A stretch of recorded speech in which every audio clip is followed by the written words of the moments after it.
Welcome back to the Degenerates Uncensored podcast. This is episode 3. I'm Soren Krinsky, and I'm here with my other two co-hosts. Ryan, what's up? What's going on? What's going on, Taylor? How we doing, fellas? So, Taylor, this is the first time you're joining us. We're on episode 3 now. You got midterms, you got a lot of shit going on. How's it going? I had to make time for the Degenerates Uncensored. It's going good. Absolutely. Finished my midterm today, so it's smooth sailing from here on out. How'd that midterm go today? Could have gone better. Could have gone a lot worse, though, so you win some, you lose some. Hey. Well, there you go. Damn straight. Hey. Yep. Hey, just got to get to that fourth quarter and get that dub. Exactly. Oh, yeah. Ryan, what have you been up to this last week? Man, I've been getting furniture in the crib ever since last fucking episode. You guys, everybody came after me because I only had a nightstand. I'm sitting on a fucking couch. We got a TV. We got a TV stand. We got a fucking coffee table right here. Like, we got things now. I did forget the remote to my TV, so I gotta go get that. So that's tragic. But right now, it's sitting in here. Beautiful. Well, I'm happy that you finally got furniture. As in, finally, It's only been a week, but Yeah, it's like our third day out here, but it is what it is. How are you liking the apartment so far? Oh, it's fantastic. We got to get some more things up in the living room because it's echoing pretty good because there's like nothing really going on. But we'll keep it moving. There's a lot of good cool bars around here. It's close to fucking everything. I've never driven to get food or go grocery shopping or any of that, so that's a fucking win. Oh yeah, that is nice. I mean, living in a place where I can walk and get groceries, it's a beautiful thing. Absolutely beautiful thing. Walk to get groceries and see Bill Cosby's Hollywood star. So right there, right down the street, baby. Let's go. Let's see. This last week, I guess I worked all of the rest of the last week as one does. And then I went out Friday night for a little bit in Hollywood, which was a mess. So went back to the bourbon room. It was still bad. It was still bad. I only remember about 30 seconds of that venture. Before some wild activities that went down. Yeah. That I cannot be held responsible for. I think we gotta hold you responsible for some of them, but also I can only talk so much because I danced with the same girl. And then let's see, Saturday night I went to fucking Saddle Ranch, and the bowl was going. I got on the bowl, did a little. We got on that shit, we rode it all the way in. Survived. Although I think the guy was going easy on me, to be honest. Like he wasn't really going very hard. I hope so. He's probably not trying to see you twerk on a bowl. Like he could have made that thang, but he probably took it a little easy because industry baby. The okay. All right. Yeah, let's move on. Okay. So for anyone that's keeping up with the Dave Portnoy story, essentially, if you didn't listen last week, Dave got not really outed, but accused of sexual assault without them actually naming him doing sexual assault. And so he did an emergency press conference last week, and he just pulled up all of his evidence on these people that accused him. And he really did a good job of just pretty much just silencing them in the sense of proving them wrong and how bad the sources were in their article. Because he pulled up this girl's Finsta, because someone at Barstool was following this girl's Finsta, and he pulled up these Finsta pictures. And then he pulled up DMs from the other girl, the second girl that said that she was blackout the entire time, but she was swiping up on a story and saying that she missed him. And so I think Dave got the dub on this one. I think they haven't told their story yet because apparently there's some sort of thing or some sort of law or something along the lines of that, where if you post an article and then it becomes news, even if it's false, you can keep it up because it's technically news. They're not going to take it down either. It's just a big game of chicken. Oh, well, They're just No, playing I a game totally of all chicken get it, yeah. too. well, and also it's just ridiculous that they can keep it up in general because it's so clearly false. I mean, we're Team Dave. I think all three of us are Team Dave. Yeah. Um, so it's real fucked up that they can keep something up like that. I just don't. I can't believe that they publish that. Like it's like you can publish anything now. I mean, don't dude, understand it. I mean, you Dave genuinely has can't Dave publish anything. No, go ahead, Ryan. No, that's it. I was just saying you can genuinely publish anything you fucking want. I can go on Wikipedia and tell people that Aaron Rodgers is actually Terrell Pryor in a mask. Like, it'll stay up for like 8 hours. I could say that if I wanted to, but like, Dude, yeah, I mean, those DMs, DMs themselves, those had to be enough to just squash the whole story altogether. I mean, this girl was DMing him. I think it was like a week after, like sending this dude her fucking phone number. I mean, it was squashed. And I mean, at the end of the day, it's just like a PR stunt. Like, I don't think anyone, now that all this stuff has come out, I don't think anyone could possibly think Portnoy's like guilty. But I mean, you never know.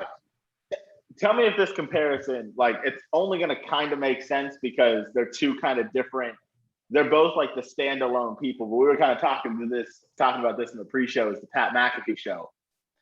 Pat McAfee's so different than every other sports talk, in the same way that Barstool is different from every other, like, I want to call them a news source. I don't know exactly what they are. They're just a like media company, maybe. Just a media company, exactly.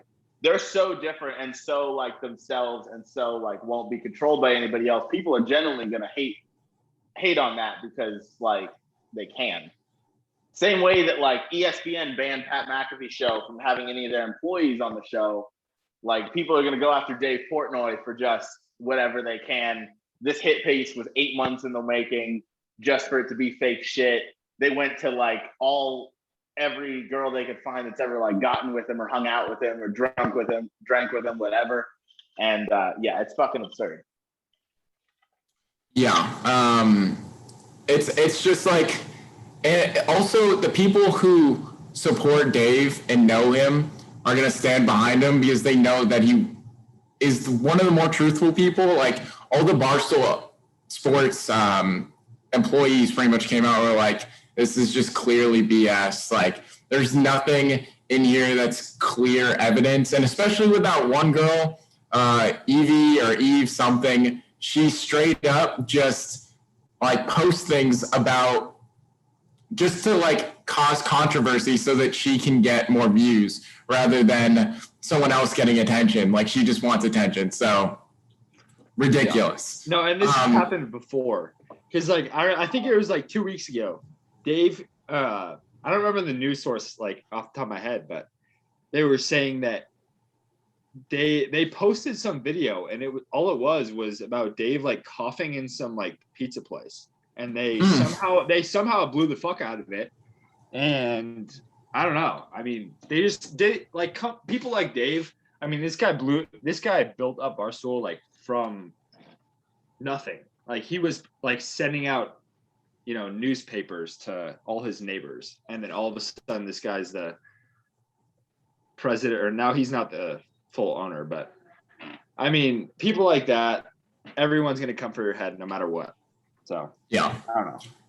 Well, he did something great like he does with all of his enemies, is he got champagne bottles with their names on them, and so he pops them whenever he feels like he's defeated them. So he got 3 new champagne bottles. It was Julia Black who wrote the article, the guy who owns Business Insider, and I don't know who the third one was. So it'll be really interesting to see how it kind of plays out. He said like last week and then this week as well that he's expecting another article to come out from, I think, the New York Post, essentially doing another toxic workplace article, but those come out like, I swear, every 6 months for him. So I don't think that's actually going to happen, or like it's not going to affect him at all, because they're supposedly have been talking to people that just hate Barstool. So it's just one of those things. And then it won't nothing will happen. Like, it's just that one. No, everyone knows that it's not toxic. So, and then, for that article as well, the person who's writing the article, he reached out to them at the New York Post and said, I saw that. Yeah, if we can do a video recording of it, and I'll talk to you, and we can like exchange everything, and like you can actually ask me questions. But the guy was just said like, nah, like it can only be audio, and he was just like, I don't understand why. So yeah, it's super dumb. I don't understand why they wouldn't do video, but I guess they don't want to give Barstool any content. So No. And the best part is, like, I remember, like, right after that emergency press conference came out, I went on the Instagrams of, I think the Business Insider guy's name was Nicholas Carlson, and there was one other dude. I don't remember his name off the top of my head. But I just went to the comments, and, like, it's insane how many people are Team Portnoy in this. But, yeah, there's still people that... Yeah. Sorry, not to cut you off. No, go for it. It's just like... Yeah, everybody's Team Portnoy, because this is such a unique case where, like, I mean, to bring it up with us three, because we follow sports really closely, Deshaun Watson has been obviously involved in tons of allegations. However, he's, operating through like the legal system and everything like that. Dave Portnoy has just come out, did a fucking Instagram live, exposed all the fucking fake shit about the business article. He's basically cleared his name without going through the legal process. So, like, you're able to pick sides on a more decisive basis. Like, sure, if eventually down the line it comes out that, like, I don't know, Portnoy somehow faked all these DMs, Finsta pictures, whatever, that's its own thing. Like, that's like a whole different monster to deal with. But for the time, it seems like this is all just a full fake news hit piece on Dave Portnoy, the Business Insider, Nicholas, whatever the fuck. I think Stephen Chea, and then a couple others. There was also a woman reporter that they just hired. That was like Julia Black. Yeah, Julia Black. Thank you. I wanted to say Julia Rose, but that's a different person. Julia Black. Julia Rose. Hey, who doesn't? But there's just so many. He came out. He spoke against it. He showed like physical proof that like all of it was fake and all of it was like just bad publicity. Not to mention it was written by a person who like it was released. What was it? A day or two before Penn had to release their third quarter. Yeah, the third quarter earnings. Yeah. And then in addition to that, the guy who released it, or the guy who was like in charge of the piece, is not even allowed to trade on the stock exchange because of past securities fraud. Like, there's so many red flags from the other side of Portnoy that, like, with him showing all the proof that he did, all the screenshots that he did, like, it just furthers his case that this was just a bullshit piece put out on. No, I know. And I don't even know how it's gone on this long. I mean, this guy's, like I said, he has all the receipts. Yeah. I don't know. There's he's completely proved him wrong and cleared his name in my eyes. And I think in pretty much everyone's eyes, except for the people who probably hate Portnoy. So. No, and the thing is, I feel like everyone has their own opinion on Portnoy. Like, you either love him or you hate him. They do. There's no middle He's ground. a love him or hate him guy. So in this situation, everyone's just picking sides. Like, either your Team Portnoy or your Team Business Insider, whatever you want to call it. Yeah. No, 100%. It's like pro or anti Portnoy. Like, you don't have to be on another side if you're anti Portnoy. You're just not Portnoy. Like, if you operate with the like basis of how media has been run, which is, Fox News, CNN, Business Insider, whatever the fuck you want to choose, it's not how Barstool rolls. Like, No, yeah. So you're either with it or you're against it. I think a lot of people our age are with it because we're more like just about that action. Like, that's kind of how we roll, is like, we like the independence of people. We like for there to be no like motive behind the story. Like, that's just kind of how we appreciate news, especially after the past like 4 years. 4 or 5 years now. Like, just news has gotten so out of hand and so one-sided. Like, you don't even know what to believe anymore. So like, people like Barstool, and Barstool is really like still the only real one that like does it like they do in terms of like media. They go to the beat of their own drum, to use the cliche. Like, they're not gonna conform to like the PC culture or anything like that. Yeah. No, I agree. They're very uncensored. Oh, Uncensored. Mm-hmm. Uncensored. Good fucking one. Speaking of uncensored, I guess we'll move on to the next topic of this fucking podcast. If you remember last week, we talked about Amina Diallo, who was the PSG women's player who got arrested for going full like Tanya Harding, like hiring people to smash teammate Kira Hamarui's kneecaps. It has come out today that was all like basically put on, like that was all a front, not a front, but like it turns out that Eric Abidal, who is the sports director for Barcelona's women's team, his wife ordered the kneecapping of Hamarui for revenge for sleeping with Eric Abidal when Kira played for Barca. And from the story that I read, Amina Diallo, who was the one arrested for the whole thing, she was in the car with Kira when Kira got pulled out of the car and then got her kneecaps. She got pulled out of the car, got her kneecaps demolished, and then she was there. Obviously, the cops show up, and then the cops arrest her. So I don't know who came up with the story that like Diallo was the one responsible, but it feels like the wife, right? Like the wife was just like, oh, well, Diallo's the midfielder. Like she just wanted the playing time. And then like the husband, I don't know what went on, but somehow she got arrested. And then somewhere in the story, I believe it was Kira, it was somebody else was like, no, she had nothing to do with this. And then I guess they went into Eric Abidal's phone and then they found out they found a phone call from the wife to the people, to like the hitmen to go like it was a whole mess. Like, I can't believe this shit's going on. In a way it's brought women's soccer into the spotlight, maybe not for the right reason, but like, I mean, god damn, this is insane. Okay, well, on this story, let it just be known that Eric Abidal is like one of the greater soccer players like of all time. Like maybe not one of the best, but he's definitely like a upper echelon kind of guy. And it came out that Diallo's phone, I think her SIM card was registered to in Abidal's name. So that's like a massive twist in this whole story. There's so much going on. I'm gonna be honest. Hey, insider Taylor right here. Yeah, I mean, that's information I honestly don't really know like much of what's going on. The whole thing. This in the keeping up with the Kardashians. That's like another. Oh my gosh, that one is something else. That's the topic for another episode. But I mean, I mean, you described it just fantastically, Ryan. I don't really know what's going on, but I don't think anybody does. Like, correct me if I'm wrong. Can we remember any instances of this happening with like a male league?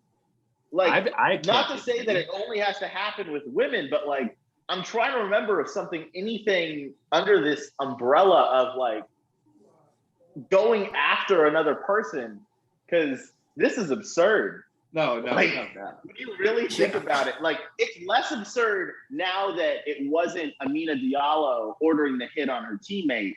Now it was just like a kind of petty revenge move. And obviously Hope Kira's all right, but she got jumped by a bunch of like masked men with fucking pipes. Like that's fucking ridiculous. So I'm just trying to think, like, has there ever been an instance like this? Like whether it's petty revenge, whether it's going after competition time, like whatever it is, like I can't think of one. Yeah, neither. I can't think of one either. Like, I'm sure this shit has happened. Like, I don't know. This sounds, I mean, almost like the shit that went on back in the 80s with like the Cali cartel and the Medellin cartel, like in Colombia, where if the players didn't play well, on either of the cartel teams, because there's like the Cali cartel owned the Cali Colombian team, and then the Medellin team was owned by Pablo Escobar. And so, like, whenever they played each other, if the players didn't play well, or if one player made a mistake, then they would get beat up. Or like, and I think it was the '94 World Cup, one of the defenders for Colombia scored an own goal and he got killed. So like, yeah, R.I.P. And he was a great player. Not personally, none of us were born, but I do remember like that headline. I actually can't think of one though. You guys remember? It was probably like, I'm only saying this because Gilbert Arenas is a U of A alum. Go Cats. Gilbert Arenas. Dude, it was probably like 12 years ago. This motherfucker just pulled out a gun in the locker room on his teammate, and then his teammate just casually pulls a gun out of his locker, and they just have a fucking standstill in the locker room. That's the only thing I can think of, but obviously a little bit different. I do kind of remember that story. Like, yeah, there have been a handful of fucking crazy NFL stories, whether it's Plaxico Burress sneaking a gun into the nightclub and then shooting himself in the foot, or it's Pac-Man Jones pulling out the strap on any and everybody. Like, whoa. Some crazy NFL stories. Okay, this isn't like a shooting or anything like that, like crazy like that. But there was a guy who played for the 49ers. He would honestly have been arrested if he was playing in the NFL today. Like, apparently he was known for having like the biggest dick in like the locker room. And so like he would literally just pull it out like and put it like he there's like a story of him where he put it on Joe Montana's shoulder. And like he would just like be jerking off in the locker room and like stare at players when he was doing it, and he'd be like, "Yeah, I got a bigger dick than you. Fuck you," like shit like that. What kind of Louis C.K. search history do you have? Yeah, what is it? What the fuck? You guys pretty fucking deep. No. So I was listening to Bert and Tom and Nate were talking about it, and this was a while ago. But like just these crazy like sports stories just reminds me of that, because it's just like this guy, he apparently was like racist. He's a black guy, but he would just like throw like cracker all around the place. Like, because I mean, like white racial slurs, you know, more or less they're acceptable. We're just gonna put quotes around acceptable in today's. But he would like he would say the N-word at people too. Like he would just be like, yo, whatever, like, and he would just, apparently he was just an absolutely ginormous man with just a hog, and he was just coming at people. Hey, I would just like to say, like racist white slang terms, cracker, honky, whatever the fuck you want to call them, how are white people gonna get offended? Like, oh shucks, you took me back to owning people and land. Like, how are you guys going? Oh yeah, I know. Like that part makes no sense. I do agree that black people can be racist. Like that's for sure a thing. But like the white slang and then white people getting so offended by it has always cracked me up. Like, it's the word honky. Honky is just a great word. Well, it's like honky, I'm taking no offense to that. Yeah, well, it's like Tom Segura said. Tom Segura was like, if there are people getting offended when you call them a honky, those are the people you need to run from, because they probably have flaming torches. So that's a great point. Yeah, like you don't want to be around those people. Oh, like those are not the people that you want to be around, like at all. So yeah, I don't know why that crazy sports story, like that's what came back to me, was like this guy who just is known for just being hung and just really just throwing it around. Like he would just, yeah. Hey man, okay. Like the 80s, 90s were a totally different era. You could really just do whatever the fuck you felt like doing. Yeah, and that is for sure. The Me Too movement has come into effect, and now like that's how all the people from the 80s and 90s are getting reprimanded for the terrible actions that they did. But like a locker room in football is a locker room. Like there's still like anything goes in most of those, I would assume. Like it's all that type of shit that goes on. Yeah. All right, Ryan, you had something that you wanted to. Oh, well, I was gonna move on, but do you have something else? I did. You're right. So I was on Instagram before we started recording, and I saw this news story, and I just had to.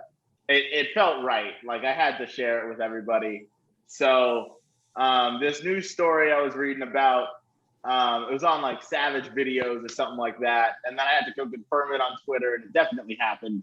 We started the recording, so I like lost the post. I believe it was somewhere somewhere on the West Coast. I don't remember. I think it might have been in California actually.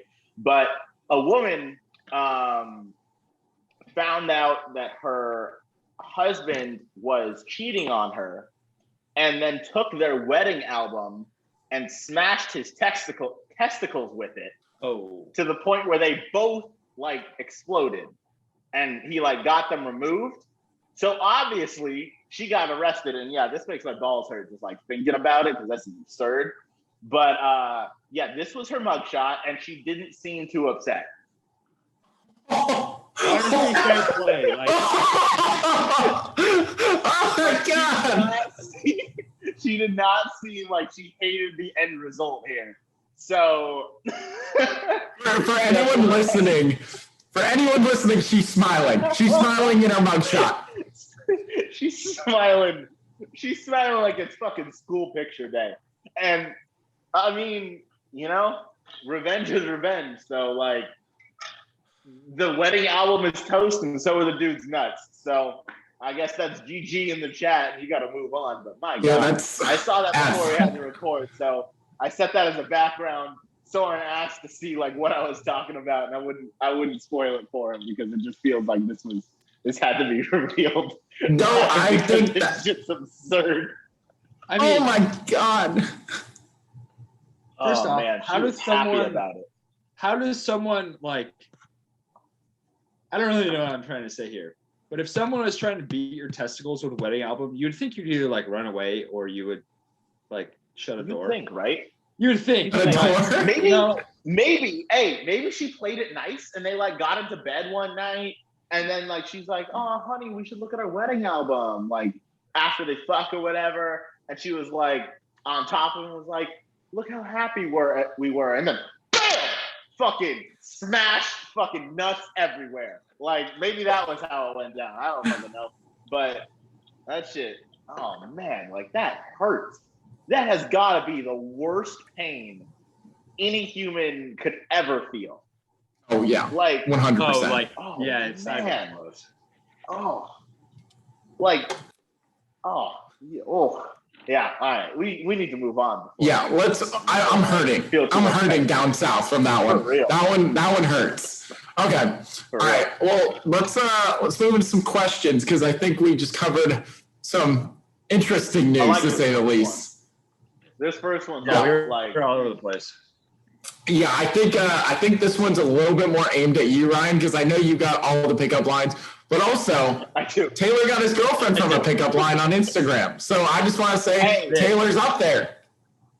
Hey, I've been meaning to ask you, Taylor, because I knew like that was basically how you met your girlfriend, was just shot the shot like Curry. So I need to know what the line was, because like mad props. All right, well that's the thing. It wasn't necessarily like a line. So one day, almost a year ago, I was just fucking around. Hey, by the way, happy 6 months. Big move. Happy 6 months. Big day. 6 months. Let's go. Cindy, I love you if you're listening. But so what happened was, if she's listening, she's the one, bro. This is a fucking hell of a podcast. She made it this far. Nice. Yeah. Honestly, yeah. So I like found her Instagram, and like I was just messing around, and I was gonna like message her or whatever. So I got a picture. It was this let's just call him a heavy set, probably like late teenager, and he was sliding down a water slide at a water park with his shirt off. And so it was literally just this picture of this fat kid like sliding down a water slide, and I sent it as in like sliding in DMs or whatever. And I just said like, oh hey, and I sent the picture. And would you know, it worked out, and yeah, we've been dating for a while now. So Hey, Taylor, And that's what I'm talking about. Taylor, I just want to say that I've used that as well, and I'm 2 for 2 using it. Dude, so, that's what like, I'm saying. I'm just dude, trying to help our it listeners is. here. I mean, the success rate, you're not going to find any line better than that. I mean, I'm sure Ryan has some good ones. I know he does. Hey, I'm about to read off. I know Ryan has some good ones. Okay, before I sign off, this is one that I heard. I've never used this personally, but I just don't have the balls to say it. But this was back when Tom Brady was deflating his footballs. And my friend asked this girl, he's like, "Are you a Patriots fan?" And I think she said yes. I think she said yes, just because, like, you know, all girls are like Tom Brady fans. So there's that. And then he responds, because I need someone to deflate my balls. And it worked. So, I mean, that's just another one I'm going to throw out there. But yeah, those are both pretty successful. So. Yeah, Hey, Ryan, okay, like, yeah, exactly. Ryan, I know you have some fire pickup lines. Hey, I like to change them up. Some are better than others. No, like they can't all be 10 out of 10s, but whatever works, you just gotta like. My main app obviously is gonna be Tinder. Love that app in San Diego. It's fucking popping. There's some fake people on there. You got to watch out. Can't get catfished, end up on MTV. That's a bad time. But other than that, you just got to kind of match with who you match with. You got to just shoot your shot, like whatever that may be. I like to go off of like the profile. If they got something good on there, I'll slide in with something like relevant to that. So like that's its own thing. I'm just kind of creative with that. I let those creative juices flow and I see what comes up. But like, if they show up and they don't have anything to really go for on the bio, I'm gonna hit them with the like, I hope you use Spotify because I'm about to call them and complain that you're not the hottest single of the week. And that has a good little success rate to it. I haven't heard that. Yeah. Like, hey, I'm an Apple Music guy myself, but for the pickup line, I'll use whatever the fuck you want me to use. Like, I don't give a shit. There was one that stuck out to me that was she had a Tinder bio that like went with this perfectly, but she's like, I'm just trying to be the Jasmine to your Aladdin. And I was like, ooh, I got one. Oh. I was like, ooh, I got one. I was like, all right, I'm gonna take you to dinner. I'm gonna take you on a magic carpet ride. What's your last wish? Like that one worked. Like we got ones, we got some good ones. Some don't work too well. I used one this one day, and as Taylor leaves the podcast,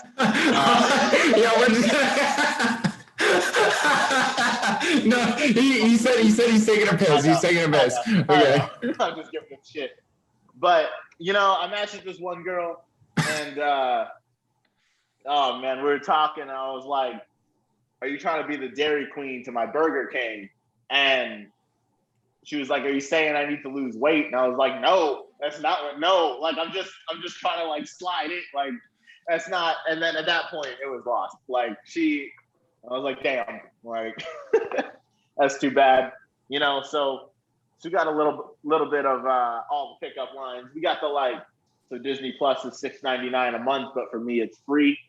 That's always a good one to use. My personal favorite though, just because it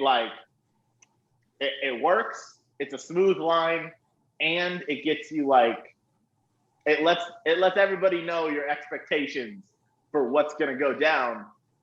What's the difference between you and a pair of sunglasses? What is it? Oh wait, I know this one. Sunglasses sit higher on my face, and that's it. Like it lets everybody know what the intentions are here, and everybody's on the same page. So that's got to be my go-to. Like if I see somebody they don't have a bio, that's the one. I mean, that's just about it. I mean, we're coming up on Thanksgiving, so like, you can slide in for anybody listening. If you need to shoot your shot with somebody, you can go like, Thanksgiving food's cool. We love a little turkey, but I'm trying to stuff you. You could hit with one of those. I was gonna say like, let me be the stuffing to your turkey or something like that. You know, Yeah, like you could be that. You could do that. You could shove in with that. Not shove in with that. That's a aggressive way to put it. Jordan, you got any? let's see. You know Hey, what? I got a question, Soren. How Please. was there a pickup line for Corinne? That I need to know that. No, because I didn't need one. Like, I don't know. We were so. I like it. I'm trying to think. I was at the time. I was really drunk. Let's see. So the way it kind of just went down was, I don't know. I just started talking to her, and we were playing Pong, and then she was like, honestly, I don't even remember who made the call, but it was like, all right, like it'll be me and Corinne, and then we were playing. I think we were playing Nick, our friend Nick, and his friend Julian from Berkeley. And I don't know how it just happened, but we just started hitting it off there. And like, that's pretty much how it started. I don't really know like where to, like, that's just how it went. Like it was, no pickup line was needed. We just started vibing. The one thing I will say I is get it. Pong partners have a certain chemistry. Like Yeah. Matthew, shout out Matthew. Especially when you're already a few rounds in. But something about Pong partners, man. You just hit it off. We were honestly dominating. Hell yeah. No, I thought you guys like, because I knew Nick introduced you to her, or her to you, whatever way that happened. So I thought it happened like through DMs. I didn't know it was at a die table. Or at a BP table. So that's totally different. Like, yeah, if you meet somebody in person, there's no pickup line needed. You just talk. Like, you just talk, you just go with it. If there's a vibe, there's a vibe, and it's over. Like, that's all she wrote. Yeah, there was no, I mean, I didn't even really expect anything out of it. And like, I thought like it was just going to be that night, and then that was it. And then she hit me up the next day. So like, I don't know. I didn't ever DM her or anything like that. It was just like on New Year's, and like, that's when I met her. And then that's how everything kind of happened. Yeah.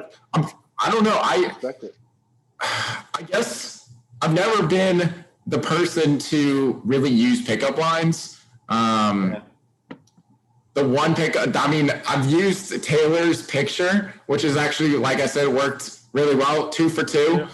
Yeah. I feel like, I don't know what it is. If I'm using a dating app like Bumble, I have more success on. I don't know what it is. And in LA, I've noticed that every girl on Tinder is either a catfish or they're using it to promote their OnlyFans. So like, they'll be like in their bio, oh, like, this is me. They'll have something, and then they'll say, follow, or I'm not on here very much. Yeah. Hit me up on Instagram. And then I go to their Instagram, and like, they have their OnlyFans in their bio, and they follow like 10 people. And it's clear that they just want you to come look and subscribe to their OnlyFans. Hey, like, I respect the hustle for that part, but like, yeah, I mean, it's the same down here too. Soren used to live down here. Taylor, you as well. So like, it is basically the same. You will also get people from like Mexico, TJ, and all that are like either straight catfish or dudes. I swear some of them are just straight up like, it almost feels like a trafficker type vibe. Like it's bizarre. You'll get some real questionable people on there. Yeah, it's just like, it's a weird time to be alive.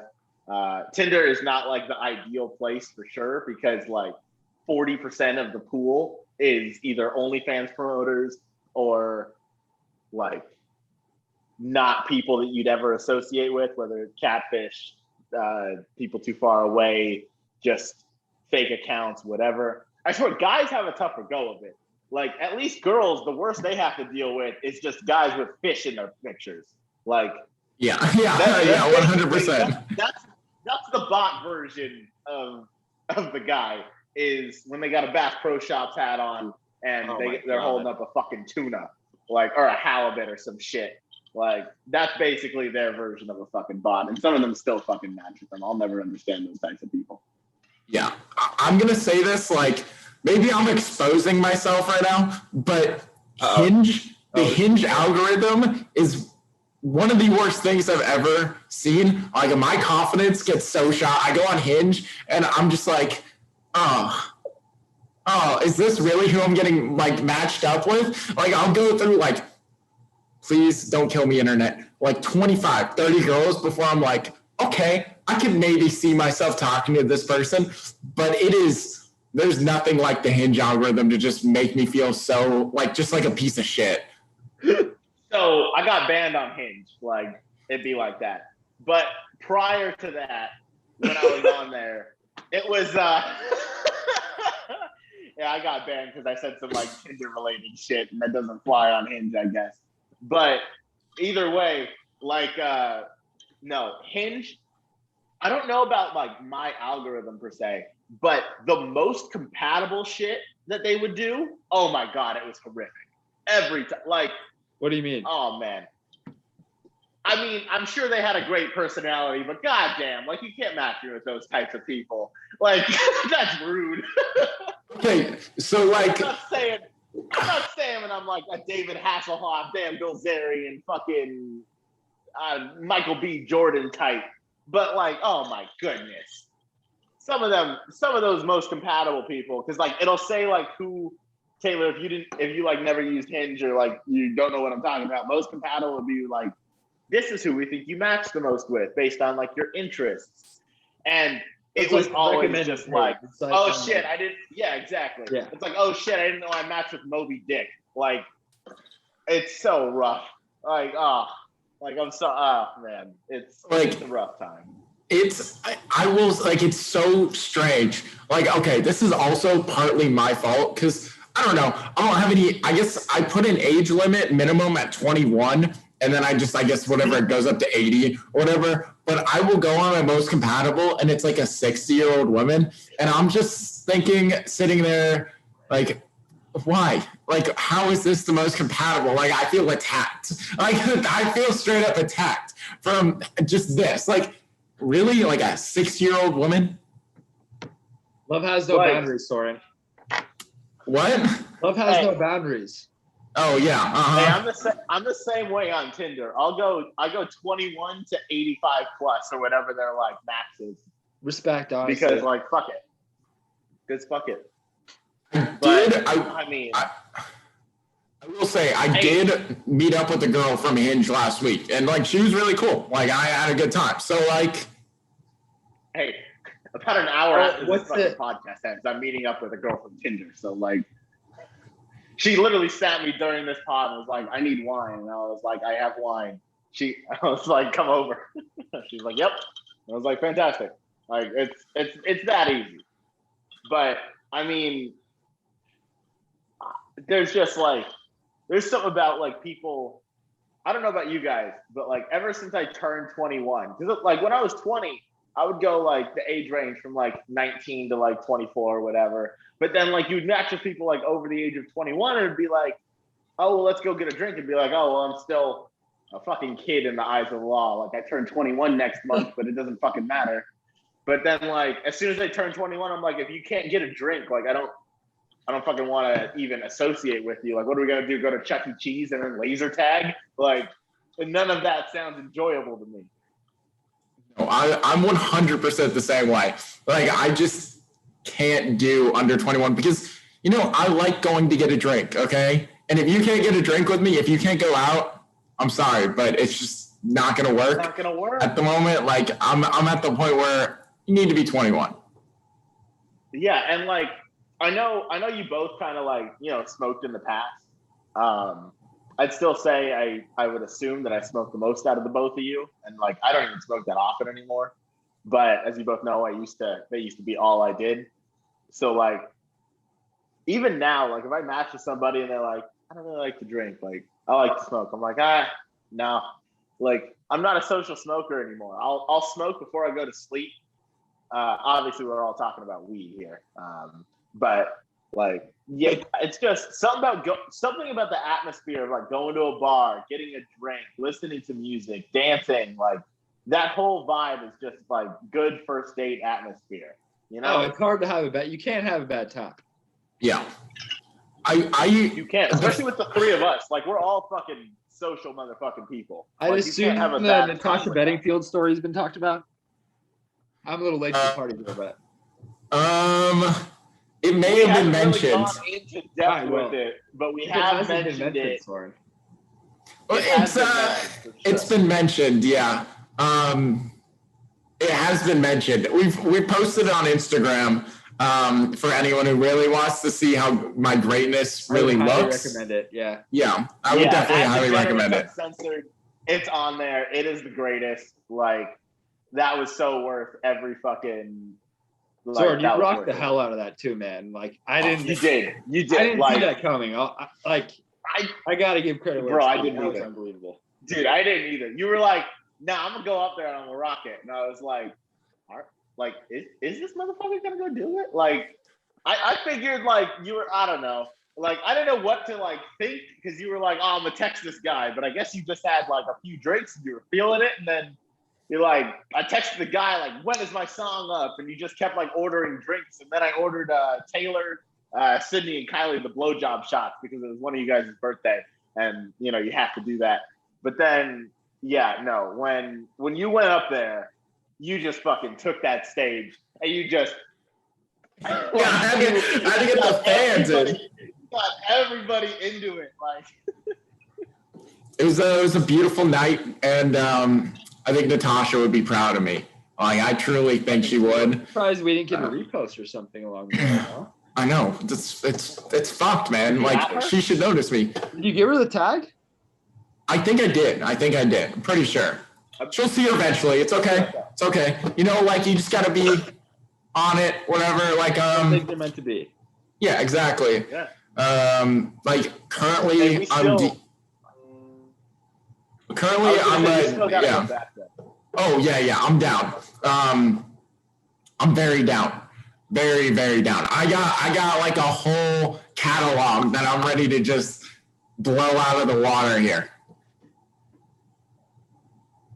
Like, man, nah. Next time you go up, I'm gonna go with you. But we gotta do like, we'll coordinate that shit and we'll like keep it a surprise for the podcast. Like, we'll keep it on Instagram, post it there. We'll get some shit going. Bet. Okay. I think we kind of wore that out. Let's move on to something that's like types and fetishes. So not like a fetish in a way of something in the bedroom, because that's not, I mean, we can't talk about that, but that's not what we're going for here. So something where, like, let's just say Ryan, for example, if he has a type of blondes, does he fetishize blondes, like, just to hook up with them, or would he be okay with going somewhere else? So what do you think about that, guys? All right. So here's my thing. My type universally is blonde hair, blue eyed girls. Like, I mean, I'm not the only black guy to think that. That's just, we roll that way. That's like the stereotypical type right there. But like, that's not like, I feel like a fetish is like something specific that you're really like only into. Like, obviously it has different meanings. There's the whole like fetishizing thing, which like I think is just kind of weird, where it's like, we're kind of talking about this in the pre-show, where it's like you see if you're talking to a black girl, you're like, oh, I've never hooked up with a black girl, or like, I've always wanted to hook up with a black, like, that's kind of like fetishizing. It's kind of fucking weird. Like, you'd never really say that in another way. Like, it's the same thing with like Asian fetishizing. Like, they have that own like kind of thing too. Oh, that's a whole. Where it's like, oh, I've always wanted. That's a whole thing where it's like, oh, I've always wanted to like fuck an Asian girl, or like whatever the fuck you want to say. Like, that's all weird to me. Like, my type, definitely blondes for like all the casual things. I've always said though, for like anybody that has asked, like, I'm not a dating type for what it matters, but I would never like date a blonde because like they're too chaotic. I mean, never say never, but like they're too chaotic. And like, I do love a little bit of chaos, but like that's in the more casual realm of things. So if I were to ever like, again, I'm also just not a relationship person. So like, if that were to ever be the case, it's probably gonna be like a brunette girl or like, I mean, I don't really know. Ryan, you depend were on, you were like, gonna each marry a blue-eyed blonde. There's no doubts about that. Hey, I won't object to that because the kids will rule the world. But all I'm saying is, like, as far as what I believe, like, yeah, sure, the blonde haired, blue eyed girls are great. They're just a tad little chaotic just by nature. That's fair. Because they, blondes have more fun. The stereotype goes true. Oh shit, almost spilled my drink. Stereotype goes true. So, is what it is. But like, that's not like the fetish, I guess, like, Yeah. I feel like Taylor, that's a different type of thing. What do you think, Taylor? Like, what's your take on it? I know you have a girlfriend, but like, you don't have to get specific with it. It's just like, I've just never really had like I mean, in this instance, what's the difference between a fetish and a type? Like the way a fetish would be something where it's like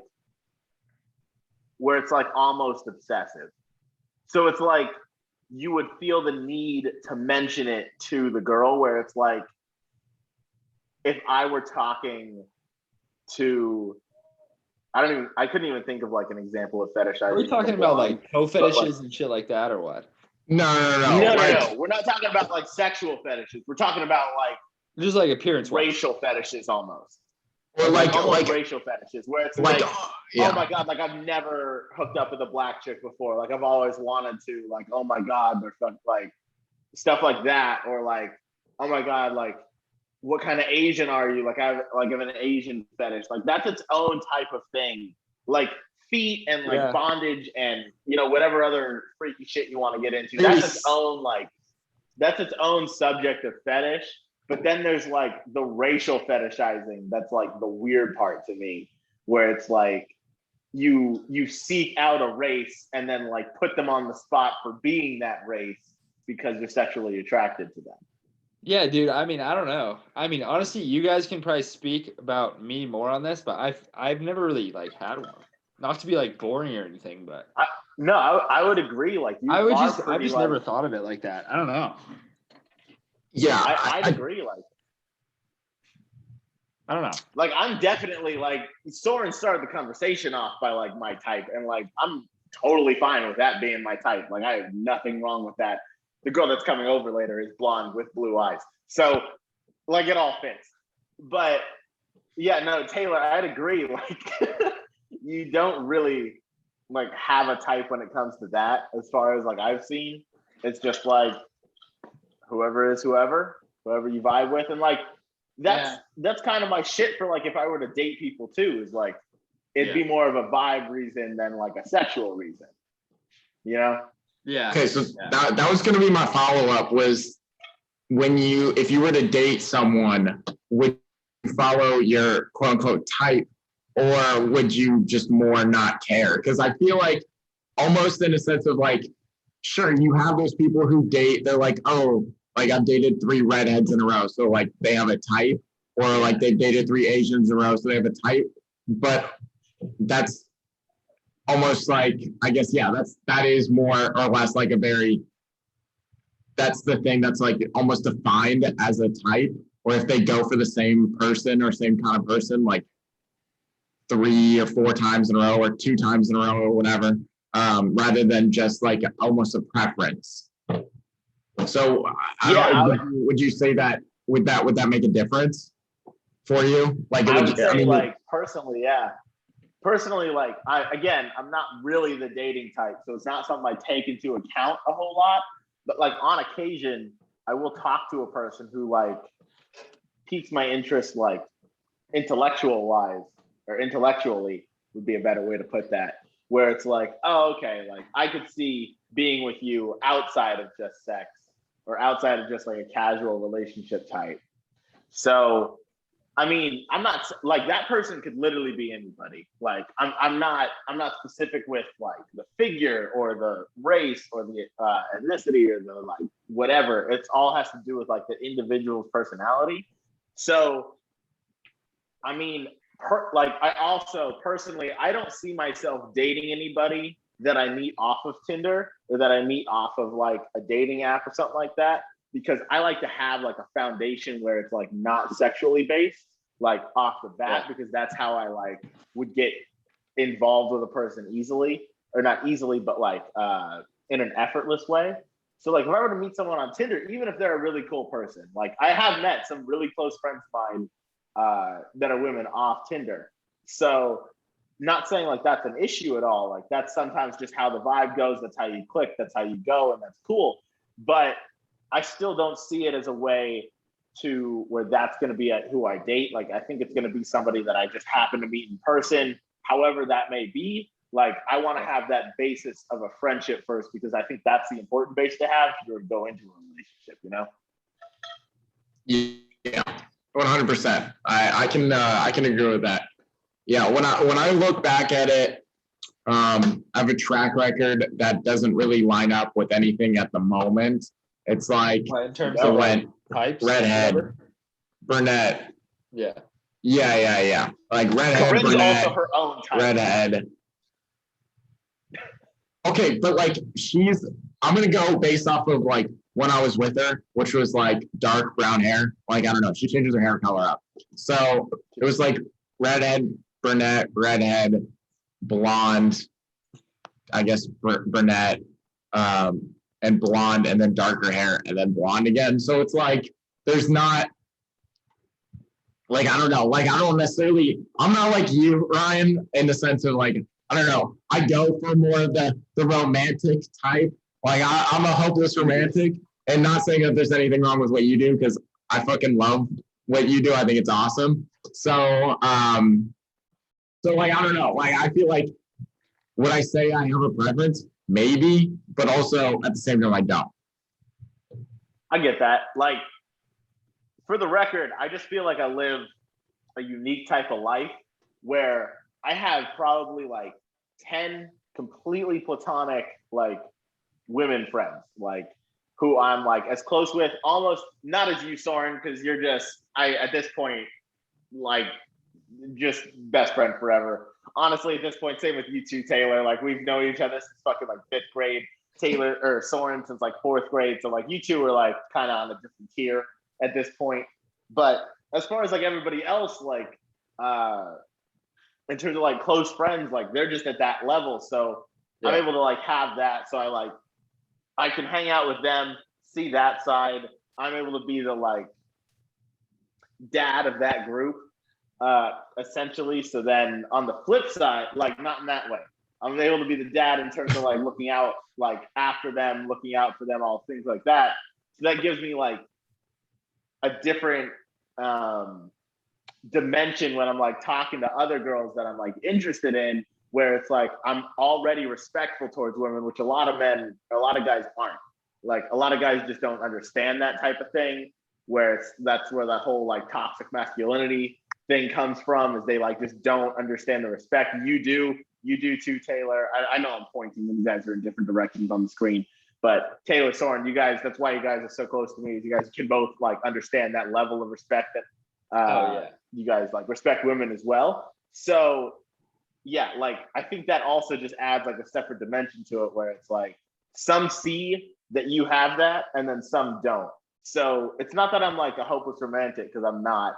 I'm definitely more of like the casual type. But like at the same time, I used to kind of pre-COVID, like going on like dates was my thing. Like hooking up kind of like took a back seat for a bit.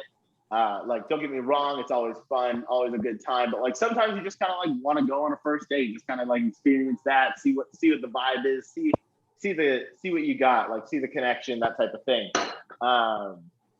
So like yeah, I'm just fucking living life, you know. Whatever happens, happens. Whenever love kind of finds me, it'll find me. If not, I don't give a fuck. Like I got you guys. I got a like probably the best friend group anybody could ask for, between all 20 of you guys, and then like the 10 girls that I got. Like everybody combined, like that's a friend group you just can't go wrong with. You guys can speak to it. Our friend group has not had any fucking drama between us. Not one. Like we all just get along. Like we have shit that'll like kind of annoy each other, but like all of it is just like, bro, you gotta stop. And it's like, all right. And then like that's the end of it. Like we're all there, we're all respectful to each other. Like that's the shit. So like at the end of the day, that's all that really matters. And I can amen to that. I respect that. I love that. Okay, all right. Let's move on to our last little bit. Let's move on to some sports. So I guess we'll get into like NFL first. Let's start off with is Mac Jones the next Tom Brady? All right. Ryan's the Brady fan in this room, but I'm just going to stop you right there because I've talked my fair share of shit on Tom Brady, but there will never be another Tom Brady. That's honestly all I have to say on this matter. Mac Jones is a hell of a football player. Like, don't get me wrong. Like, I think he's going to be, I'd say like maybe like a, I don't know who I don't really have any comparisons with Mac Jones, but next Brady, that's a little premature. Like, yeah, I mean, I'm also a Browns fan. We just played the Browns this last week. Mac Jones is an excellent game manager. He's an excellent rookie quarterback. I think he has a real shot at Rookie of the Year. I think he makes strides every week. So putting like my bias aside, that we just got our doors blown off by the fucking by the Patriots and Mac Jones. Like I credit that more to Belichick more than I do to Mac Jones. Like Belichick, obviously mastermind, but then people tried to compare Mahomes to Tom Brady. Like Tom Brady has an episode of his new series coming out tonight called The Man in the Arena. Like, yeah, I'm pretty sure it's on right now on ESPN Plus. Yeah. It is like he's his own animal. You can't compare him to anybody. Nobody. Because he is the only, in my opinion, Tom Brady is the only undisputed GOAT in all of sports. Michael Jordan, you can dispute. Wayne Gretzky, I'm not sure. I don't follow hockey close enough, but I'm pretty sure Wayne Gretzky can also be kind of considered in that conversation. But like, who do you even compare Brady to? Like, there's no other sports that have, like Gretzky, for example. I'm not the biggest hockey fan in the world. I'm not afraid to say that, but like, there's no one you could even compare Brady to. Like maybe Montana, I guess, but like Brady has reached a point where one, you can split his career into two, and both are almost greatest of all time careers. Like both are easily first ballot Hall of Famers because they have 4 and 3 Super Bowls. But then, in addition to that, you can essentially make a comparison. Like Joe Montana got 4 rings. In half of Brady's career, he has 4 rings. So Brady has become the guy who you compare to the greatest of all time in any sport. And so I think there's no Mount Rushmore for football anymore. There's a Mount Everest, and then there's football is different because you have one dominant position. In other sports, basketball, soccer, football, you don't have that one position. So like 100%. So I know people like Jim Brown gets some shouts, and I'm way too old or way too young to know anything about Jim Brown. I'm sure you can speak more to this, Ryan, but like I said, I just don't understand. Like I guess Montana, but if Brady does win number 8, I think he will go down as the greatest North American athlete by like significantly, and I don't think we'll ever see someone that surpasses his level of greatness ever. Like I'm very confident. Like I mean, obviously, like you guys know, as we have the fantasy football group chat, like I am probably the biggest Brady homer of anybody, but just in all honesty, what he's accomplished is truly like incredible. So it's mind-boggling. Yeah, like you can't do that in the world of football. Like basketball, there's only 5 people on the court per team. So that can be star dominated as we see right now. Yeah. Like you can get 3 of the 5. If you get the majority, you're going to control the court for the most part. Like whatever the best 3 are, you're probably going to win that game.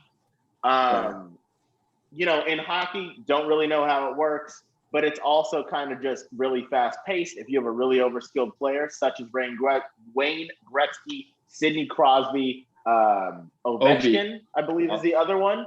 So those are like the top three where they have dominated the sport since day one. Gretzky obviously retired, but the other two still playing. So soccer, kind of similar, kind of not. Like you have Ronaldo, Messi, Pele. Like there is a conversation of the greatest. I'm pretty sure Pele is still at the top in terms of the greatest of all time. I'm not really sure for soccer. Yeah. It's tough. But it's also a totally different realm. You got to kind of stick to each specific sport when you talk about the greatest of all time. But then when you look at the greatest of all time and you look at what Tom Brady has done in a sport that's not built for dominance, like it's not built for a team to go win 6 Super Bowls in 20 years. Even though that's 20 years of time, getting to the top of that mountain in football is always the hardest thing to do because you have to have 53 guys buy into a roster, buy into a system, buy into a team, buy into a coach, buy into a program in order for you to even have a shot at getting there. And then you have Tom Brady who gets to that top of the mountain.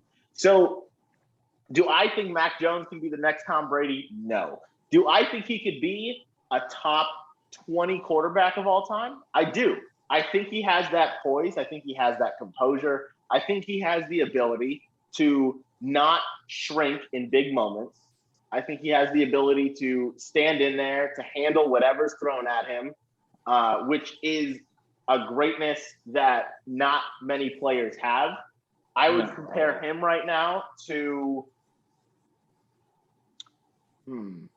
I'd probably compare him in terms of like composure wise to like a Dan Marino type, maybe a Drew Brees, kind of that type, more mobile, of course, but still the type to like sit in the pocket, not make stupid mistakes, not let a moment be too big for him. So I think Mac Jones is a lot ahead of him, but to say anybody is the next Tom Brady is just not fair. No. And like you talked about comparisons, I would say like the one guy in terms of like maybe impact on his team and just like overall legacy that I would, if I had to pick one, I would say probably somewhere along the lines of like Big Ben. I think he could be like a two-time champ, like be the face of the franchise, but also not. I mean, Big Ben has never like single-handedly led a team. Brady has. I don't think Mac Jones is that guy, but I think he's a guy that he's a winner. I mean, you look at most quarterbacks, they know how to win football games. And I mean, the fact that Mac Jones slid into the Patriots' lap at 15? I mean, that's going to be something that's talked about for a very long time. Sure. All right.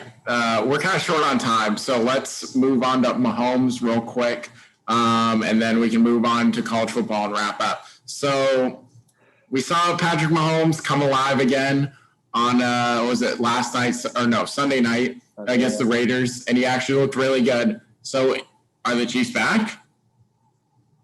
I mean, go ahead. That's the thing. This year, I think, is the most wide open the NFL's been in a while. I mean, you have the Titans leading the AFC. You have the Cardinals at the top of the NFC. I mean, I think, look, I love to hate on Patrick Mahomes. Ryan can attest to this, and you can too, Soren. Like, I just love seeing Patrick Mahomes throw a interception. But at the end of the day, he is a unbelievable quarterback. And I mean, the thing I will say about Mahomes is I don't want to say that the NFL's figured him out because I don't think they have figured him out. I don't think they'll ever figure him out. But I think they kind of have figured out him doing. Patrick Mahomes does things that no other quarterback can. He makes those crazy, sidearm plays, underhand tosses to Travis Kelce in motion. And I think teams have caught on to that. But at the end of the day, even without those things, he's still undoubtedly a top 5, probably top 3 quarterback in the NFL. But at the same time, man, people say defense wins championships, and their defense looks awful. I have never seen a worse pass defense. The run defense is just, I don't know. So I think in order for the Chiefs to be back, Mahomes is going to have to put that thing on his shoulders because he's not really getting help on their side of the ball. So here's kind of my thought on it is the Chiefs this year got shown a defense where it was almost like, all right, after Monday Night Manning, which I know has been a big thing this year, I love it. The first week, I forget exactly what the what the matchup was, but they were saying that like, oh, it was Rodgers against the Lions, maybe.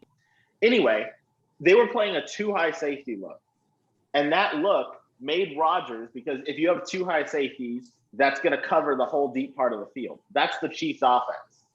So the Chiefs were shown that defense. So they were told by that defense, play patient, play conservative, check down, run inside, outside zone. You got to be patient. Get your, like, death by 1,000 cuts is what they were told to do. Yeah. When in comparison to previous years, the Chiefs roll on an operation of like death by fucking machete. Like, they're going to cut you once and it's going to be Tyreek Hill 90 yards that way for a touchdown. So they were told with too high safeties, you can't do that anymore. And it's taken them 4 or 5 weeks to realize that, like, okay, we got to be patient. This last week against the Raiders, we saw them be patient. We saw them take shot by shot, or not shot by shot, excuse me, but pass by pass with like less than 10 yards. They saw them, like, Darrell Williams was the second leading receiver. Fuck you, Taylor, because you had him on fantasy. Hey, he mossed that corner. I don't care. He did. He went fucking nuts. He went nuts. But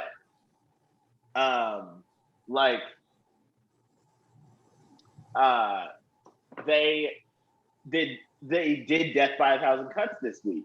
And aside from the shot to Darrell Williams, they were patient. They ran the ball. They did checkdowns. And that's what they have to resort to. And if they keep it at that, the Chiefs are going to be just fine.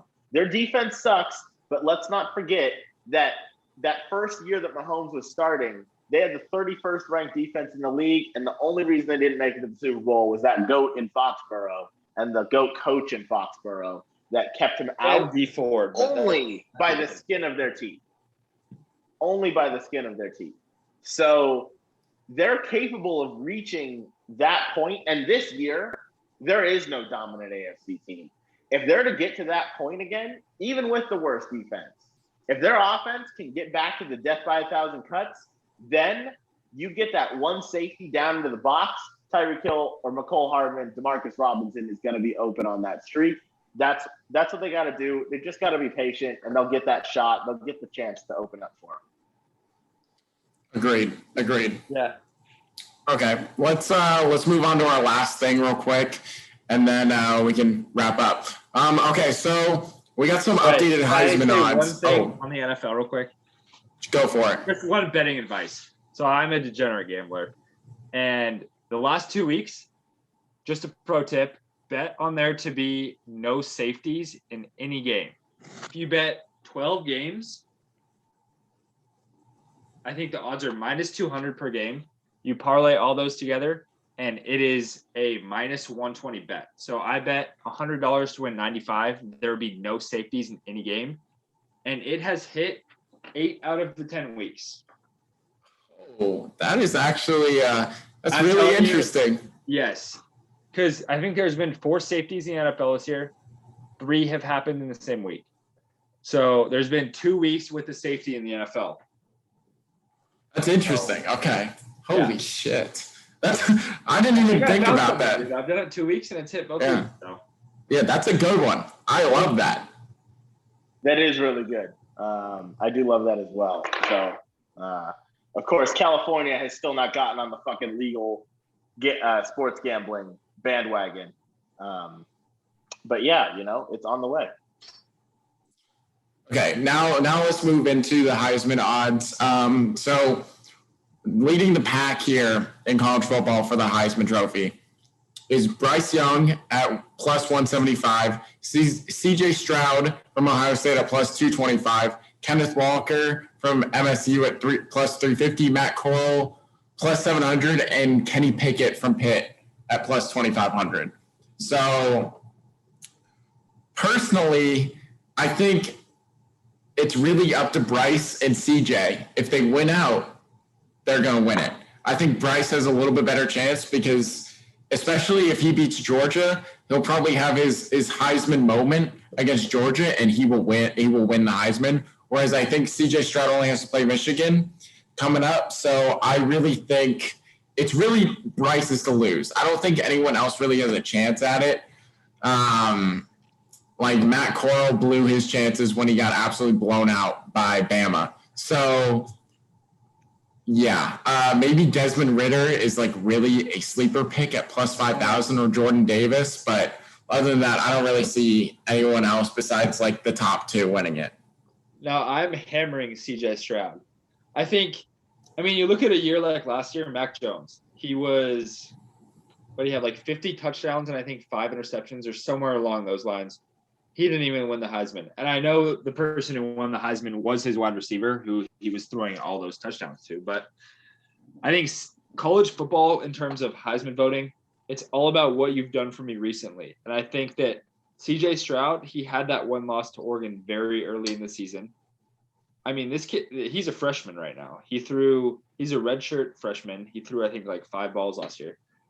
But, I mean, this dude came into a ranked matchup last week. He put up 48 points of offense in the first half against a ranked opponent. He's gaining steam. I think that, I mean, like I said, it's all about what you've done for me recently. And CJ Stroud is, I think right now, if I had to bet on the national champion, I think I might bet Ohio State. I don't mean to slight Georgia or Alabama. I think they're both very good teams, but I mean, another guy on that list who I was talking about a couple days ago is Travion Henderson. He's a freshman. He's going to be like that next Jonathan Taylor, like 3-year Heisman 2,000-yard guy. So I love Ohio State. I love CJ Stroud, but Jordan Davis is another guy that, I mean, that guy might go number 1 overall. Yeah. He is an absolute freak. I've never seen a defensive tackle like him in football, but. And this is the year too. Like, I don't know much about college football. All I really know is quarterbacks, and this is not the year for quarterbacks. So, you know, I think this is the year that you're really going to see not that defensive players have not been good in years past or like even offensive players, but you're really going to see them in the spotlight this year in a you're going to see non-quarterbacks in the spotlight. So like, the players, you know, D tackles and wide receivers, tight ends, whatever, O-linemen, whatever position. I don't give a shit. Non-QB positions are going to finally be put in like top headline spotlights because last year was the QB draft. You got Hurts, Fields, Lawrence, whatever, like all the people. Zach Wilson, who's still hurt. You have all the people though in the last year. So this year, I think is really going to be the time for non-QBs to be able to like be shown the spotlight like they are the QB, and you're going to be able to see this whole new, not whole new necessarily, but you're going to see teams jump up, maybe not as aggressively. You'll see teams jump up to grab that skill position player instead of jumping up to grab that quarterback. And I think this draft is kind of really going to shape out to be pretty cool for that. So yeah, that's just kind of my thoughts. I don't really have a Heisman vote.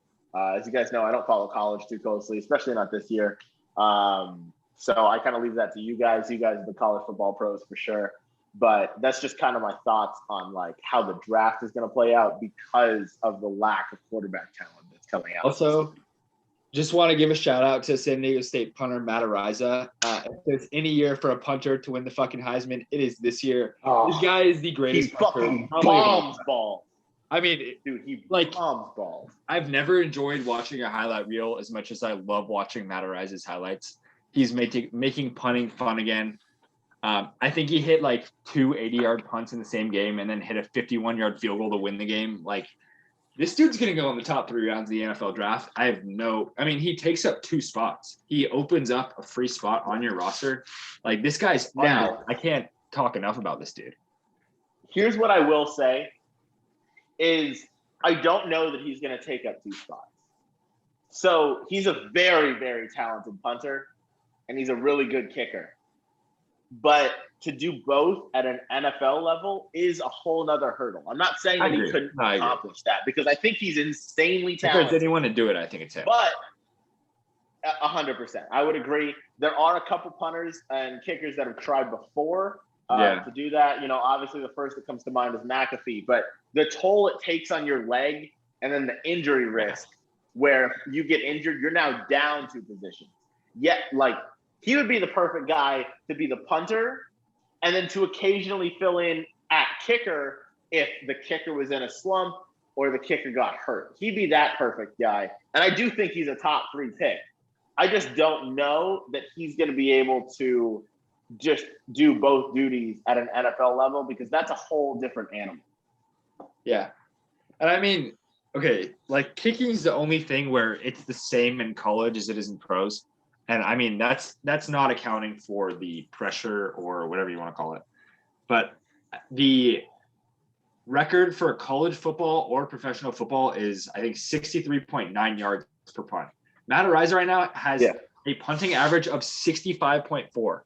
Like he would have to, I don't know, this guy, I can't speak enough about him. I'm not going to say anymore because it sounds probably really stupid that I'm talking about a punter right now and just. Hey, nah, for the brand. If this guy if he fucking gets it done, if he wins the Heisman, he deserves it. He's a fucking stud. Okay, we've pretty much run out of time. Real quick, before we do our outro, I want to say that I would have been 3 for 3 last week on my bets on my 3-game parlay if Auburn didn't blow a 28-3 fucking lead. Sorry, because I had that picture on your story about LSU. You're right. I do. You're right. I do. I had Baylor winning, Wake Forest, and Texas A, or not Texas A&M. Wake Forest, Baylor, and Auburn. So Auburn blew it for me. Didn't I have Wake Forest, Baylor, and Ole Miss? I don't know. I'd have to go check the tape. Yeah, I can't remember. But anyways, it was close. All right. Thanks for listening, everyone. That wraps up episode 3. We will be back next week. Let's see, you're listening to this on Wednesday. So yeah, we'll see you next week. Yeah, we're recording on Tuesday. Please follow us on all of our socials at the Degenerates Uncensored on TikTok and on Instagram. We'll probably get a Twitter up and running here pretty quickly, and you should be able to find us on Apple Podcasts within the next few weeks. And just we're on YouTube as well. Same exact handle. So like, subscribe. Peace. Later. Peace.